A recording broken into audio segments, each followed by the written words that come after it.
Let's summarize the passage before going to the questions. I'll quickly read it and summarize it for you so that it's easier for me to explain the questions. Easier for you to understand also. Even if you've attempted the paper before, a summary of the passage is the best way to read and understand the passage. We are unknown, we know us, ourselves to ourselves, wrote Nietzsche at the beginning of the On the Genealogy of Morals. So he wrote a book in which he starts the passage like he starts the book like this.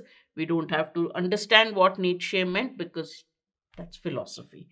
This seeking after ourselves. Okay, now we've got the meaning. We are unknown, we know ourselves to ourselves means we seek to know ourselves. This seeking after ourselves, however, is not something that is lacking in Buddhist and Confucian traditions.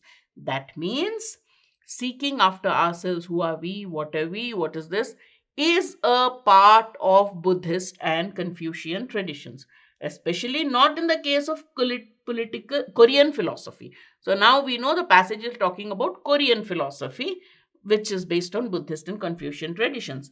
Self cultivation, central to the tradition, underscores that the onus is on the individual to develop oneself without recourse to the divine or the supernatural. So, what is the Korean philosophy based on? Self cultivation. And what does it emphasize on? Knowing yourself, developing yourself. That is up to you. Do not rely on any divinity or spirituality to help you there. Korean philosophy is practical while remaining agnostic to a large degree. So, Korean philosophy is practical and to a large degree it's agnostic, doesn't rely on religion, doesn't say religion, indifferent to religion. Recognizing the spirit realm but highlighting that we ourselves take charge of our lives by taking charge of our mind. You are in charge of your life, you are in charge of your mind. It is also a tradition of philosophy largely unknown to the West. The West doesn't know this philosophy. Largely unknown. Most people don't know. Okay.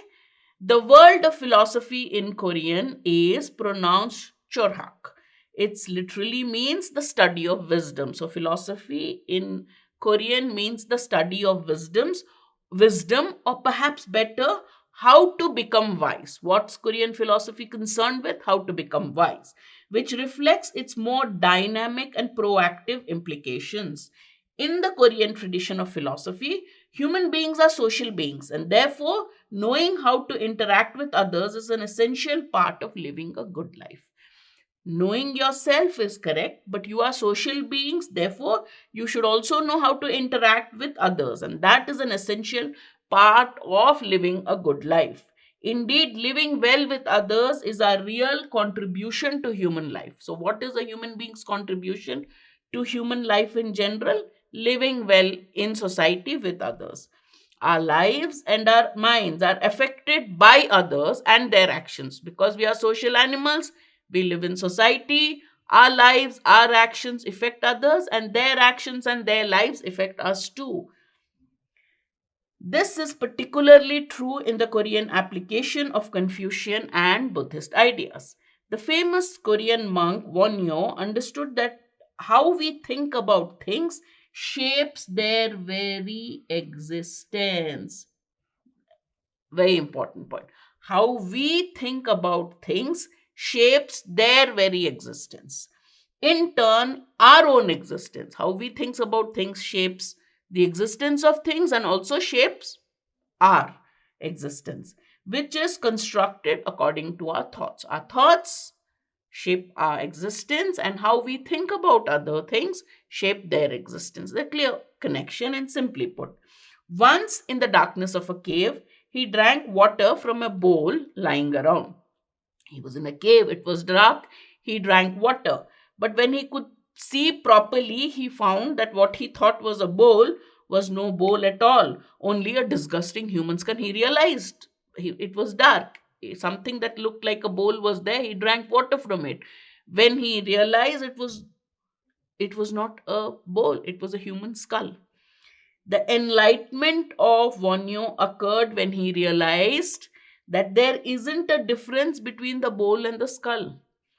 The only difference lies with us and our perceptions. When it was dark, he thought it was a bowl, he drank from it. That was his perception. So there is no real difference between a bowl and a skull. It's only our perception of a skull as a disgusting thing, as a bowl as something we can drink water from.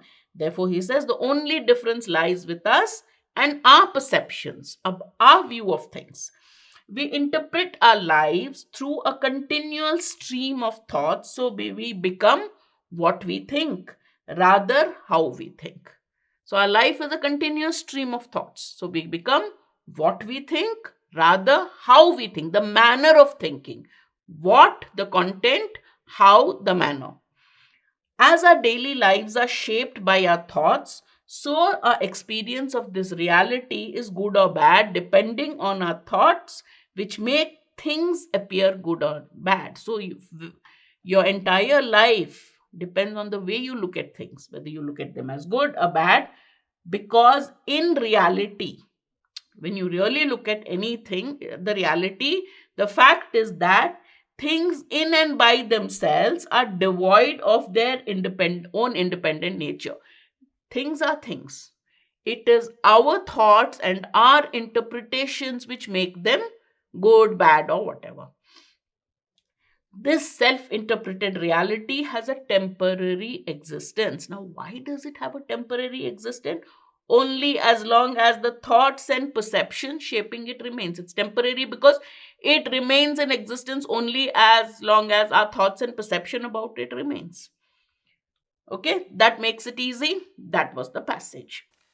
Which of the following can be best concluded from the passage? That means, based on the information given in the passage, which of these sentences is definitely true? Like, yes, I can deduce this.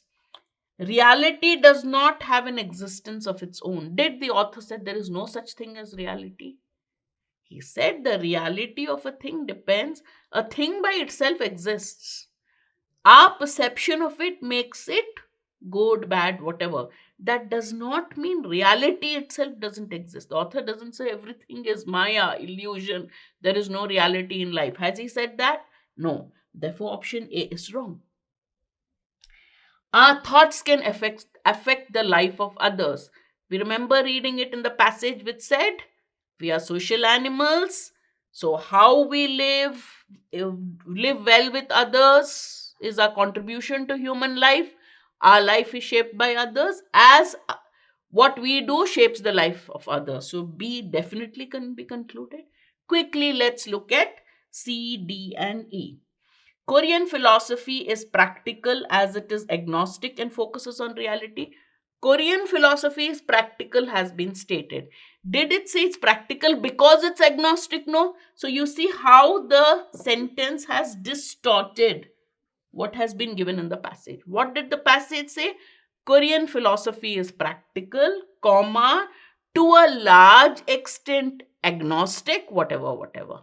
This said it is practical because it is agnostic because it is practical. No. They have given a causal relation. The answer option has made it look like there is a causal relationship between the two. Therefore, this is also wrong. Human beings are social beings, true, whose individual lives may be secondary to their social life. No, we are social beings. Our interactions affect lives of each other. That's what the passage said. So D is out. Our understanding of reality may have a permanent existence. Just the last paragraph of the passage says temporary existence because it remains as long as our thoughts and perceptions about it exist. Therefore, the correct answer is B.